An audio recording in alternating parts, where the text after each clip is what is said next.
The dot and cross diagram below shows a molecule of hydrogen sulfide, H2S. Explain how this type of bonding has occurred for 3 marks. So we know that hydrogen and sulfur are both non-metal atoms. That means that they must bond via covalent bonding, and you can see that in the diagram. They're sharing electrons. So you'll get your first mark for saying this is covalent bondings. Looking at the diagram, you can see that each hydrogen atom has 1 electron, and they will share this with the sulfur atom. So that means that the sulfur will achieve a full outer shell of 8 electrons. You can see that the diagram, they have the hydrogen electrons are the circles and the sulfur electrons are the crosses.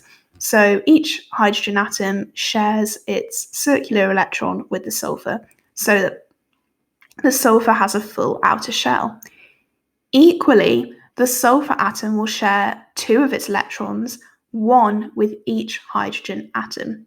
And that will mean that the hydrogen atoms will also have a full outer shell because they need 2 electrons to make their full outer shell. As you can see, the 1 cross, so a sulfur cross electron, is being shared with each of the hydrogen atom. You need to make sure in your answer that you place emphasis on the word sharing.